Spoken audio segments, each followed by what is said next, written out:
বাংলাদেশে ভোজ্য তেলের সংকট যেন কাটছেই না। সরকার দাম বাড়ানোর পরও সরবরাহের অভাব রয়েছে। বিশেষ করে 5 লিটারের বোতলজাত সয়াবিন তেলের জন্য ক্রেতাদের প্রচুর ভোগান্তি পোহাতে হচ্ছে। এমন পরিস্থিতিতে অনেক দোকানিরা বলছেন তেলের সরবরাহ স্বাভাবিক হয়নি, যদিও পাইকারি পর্যায়ে তেলের দাম কিছুটা কমেছে। বর্তমানে বাজারে বোতলজাত সয়াবিন তেল লিটার প্রতি বিক্রি হচ্ছে 175 টাকায়, আর 5 লিটারের তেলের দাম 850 থেকে 855 টাকা। প্রায় 2 মাস আগে সরকার সয়াবিন তেলের দাম বাড়ানোর পরও কৃত্রিম সংকটের কারণে বাজারে তেলের সরবরাহ স্বাভাবিক হয়নি। খুচরা বিক্রেতারা জানাচ্ছেন সয়াবিন তেলের চাহিদা মেটানোর জন্য তাদের কাছে পর্যাপ্ত সরবরাহ নেই, যার ফলে খোলা তেল লিটার প্রতি 180 থেকে 185 টাকায় বিক্রি হচ্ছে।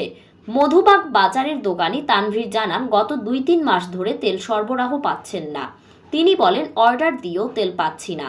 দাম এক দফা বেড়েছে, তবুও সরবরাহ স্বাভাবিক হয়নি।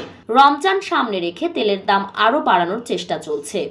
কারওয়ান বাজারের পাইকারি বিক্রেতা জাহাঙ্গীর যদিও বলেন, সোয়াবিন তেলের সংকট নেই, দাম বৃদ্ধির পর থেকে সরবরাহ স্বাভাবিক রয়েছে, তবে বোতলজাত তেলের সরবরাহ এখনও কম। অন্যদিকে বাজারে তেল কিনতে আসা ক্রেতারা বলছেন তারা দাম বাড়িয়ে তেল কিনতে বাধ্য হচ্ছেন, যা তাদের জন্য বিপজ্জনক হয়ে উঠেছে। এদিকে গত 9 ডিসেম্বর সোয়াবিন তেলের দাম প্রতি লিটারে 8 টাকা বেড়ে 175 টাকা হয়েছে, আর খোলা তেলের দাম 149 টাকা থেকে বেড়ে 157 থেকে 160 টাকায় বিক্রি হচ্ছে।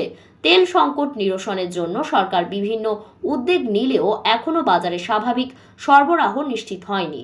জাতীয় রাজস্ব বোর্ড সোয়াবিন এবং পাম তেলের উপর কিছু শুল্ক কর ছাড় দেওয়ার পরেও পরিস্থিতি বদলায়নি।